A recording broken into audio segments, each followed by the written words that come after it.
Ukrainian President Volodymyr Zelensky has condemned a Russian airstrike on a hospital in Dnipro that left 2 dead and many more injured.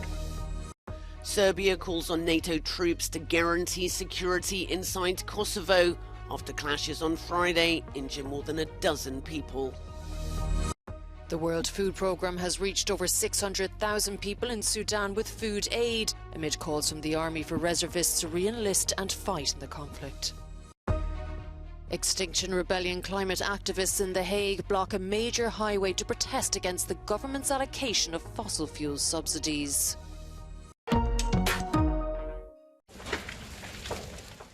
Ukrainian President Volodymyr Zelensky has expressed his condolences to the victims of a Russian airstrike on a hospital in Dnipro. The attack killed 2 and injured more than 30 people, including 2 boys aged 3 and 6.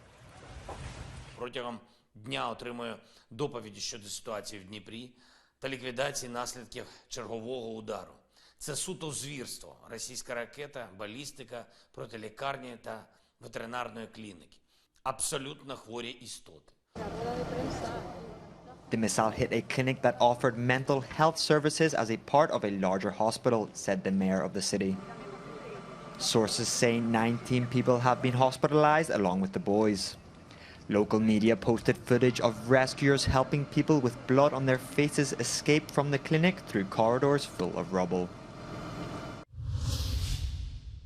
Serbian border troops are on high alert following clashes in Kosovo that injured more than a dozen people. On Friday, ethnic Serbs in northern Kosovo had tried to block newly elected ethnic Albanian officials from entering municipal buildings. Serbia's defense minister called on NATO-led peacekeepers to stop the violence. Bio je naravno u kontaktu sa KFOR-om i očekujemo da KFOR bude daleko više angažovaniji na terenu, da garantuje bezbednost, slobodu, ljudska prava svim građanima koji žive na teritoriji pokrajine, da se to ne deli da li su Srbi ili Albanci ili neka druga nacija.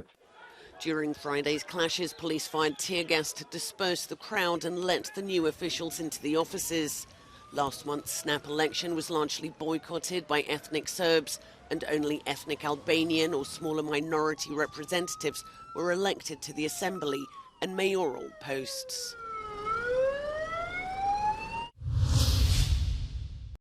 $600,000. That's the number of vulnerable people the World Food Programme says it has reached with food and nutrition aid since restarting distributions in warring Sudan earlier this month.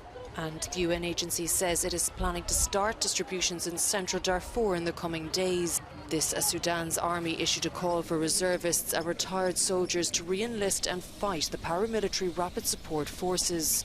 Officials warn the army's attempts to strengthen its numbers could fuel the deadly conflict with the RSF, just days into the 7th attempted ceasefire. Thousands of climate activists from Extinction Rebellion blocked the Utrecht-Seban highway in The Hague to protest against fossil fuel subsidies. Police used water cannons to clear the road, but they failed to disperse the crowds. The environmental protest group, which was founded in the UK in 2018, claims the Dutch government is spending 5 times the budget dedicated to fighting climate change on the fossil fuel sector. Our correspondent Vincenzo Genovese sent this report from The Hague. I manifestanti chiedono al governo olandese di interrompere gli incentivi finanziari all'industria fossile e di dirottare gli extraprofitti di queste aziende in azioni contro il cambiamento climatico, ma anche di istituire un'assemblea cittadina per decidere come i Paesi Bassi possano diventare neutrali dal punto di vista climatico entro il 2025. Finora i cannoni ad acqua della polizia non li hanno fermati e l'obiettivo è di resistere a oltranza e di bloccare questa strada. Vincenzo Genovese, Euronews, l'Aia.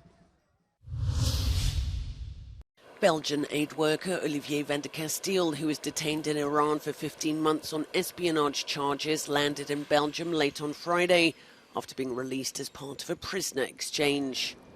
The 42-year-old was greeted by family members at a military base near Brussels after flying in from Oman, where he was swapped for an Iranian diplomat convicted of attempting to bomb exiles in France. The Belgian government has defended the controversial exchange, saying Olivier's life was always the most important.